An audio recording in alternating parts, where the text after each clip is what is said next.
still have to be surveyed? Magkano yan? Roughly. Well, roughly, Your Honor, the current... Ilang hectares ulit yan? Ilang hectares? That's 572,000 hectares.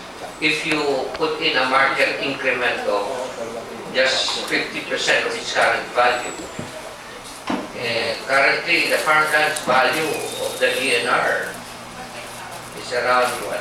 It's around 100 pesos.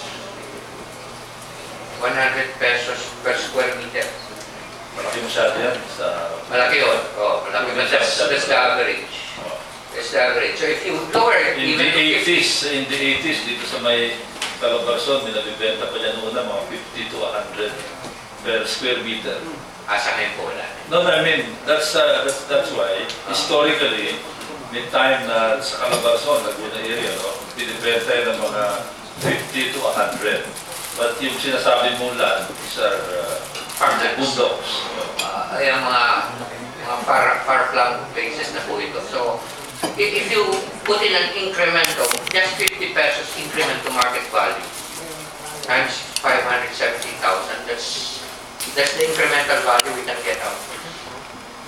That's about Just for the incremental value. 5.7 million square meters. Tama ba yan? No, billion. Billion pala. Billion hectares. Billion square meters. So roughly maybe about 50 billion 50 pesos. billion. Kung 10 pesos per... That's the increment, just the increment, because we don't know yet the base. And then if this can be used for mortgage, in order to enable the owner to maximize the use of the property, even 10% of that, we're talking of a huge amount of economic activity. Mr. Chairman, this can be a banner project of the next administration. Or the extended administration. Do not quote me off the record yun. So, Mr. Chairman, talking of the lawyer, no, may nag-text sa akin may dinagdag Sabi niya yung mga souls daw of the lawyers that are in the jurisdiction of Lucifer. Sa tombstone nila nakalagay, here lies a lawyer, he lies still. I am getting a beating, Mr. Chairman. Mr. Chairman, if there are more questions on cadastral, with the permission of our colleagues in the committee, may I jump to the issue on mining because Before that, I just going to defer.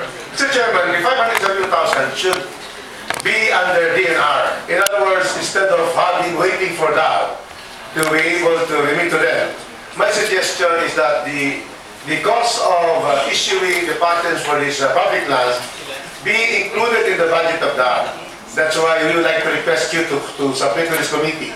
And I hope that on your side also, that you already include in your budget for 2010, if it's still possible to include a 1 billion budget for the expenses for the issuance of the remaining 572 public land in the area. Let us already keep you away from that as far as this public is concerned.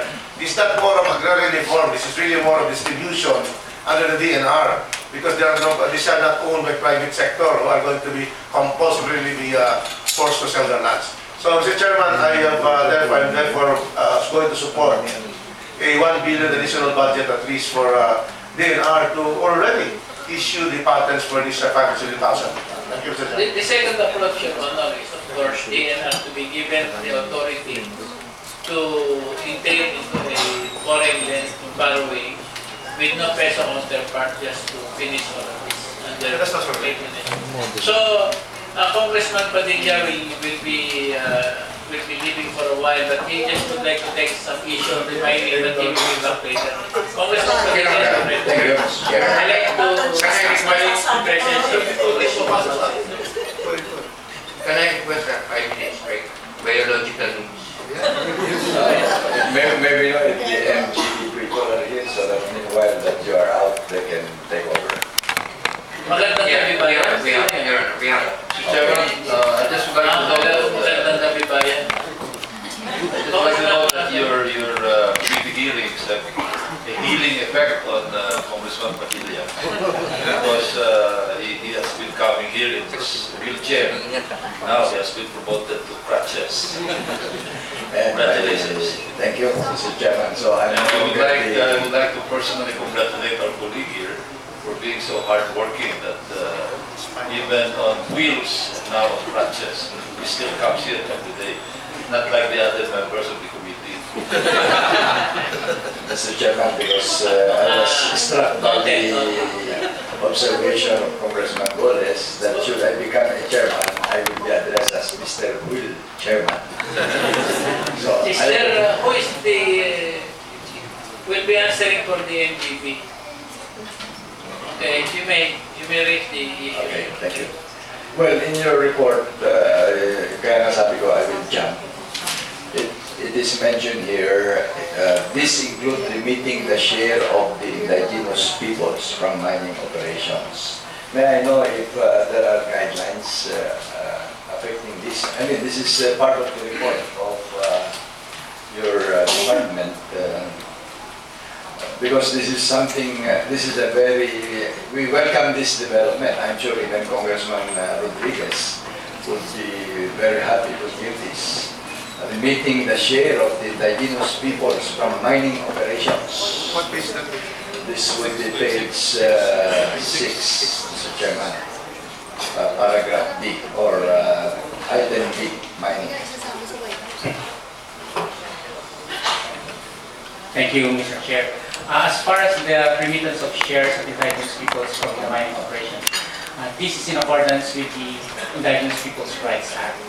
Yeah, but are there guidelines coming from DENR? Because sometimes, if there are no guidelines, even if it's so provided by law, the miners do question or there are irritants. This could be an issue which serves as an irritant between the community. So with the IPs in that area and the mining company, and sometimes it involves MGB or DNR and the NPA. Thank you, Your Honor. Yes, most of these are in accordance with the memorandum of agreements being entered into between the IPs and the mining companies. So, and then of course, these MOAs or memorandum of agreements are entered also as a tripartite agreement with NCIP. So it's entered into between. Yeah, I'm clarifying this because pag itong report ninyo, it's only a report on paper, but on the ground, it does not happen. I would accept this as part of your report, provided that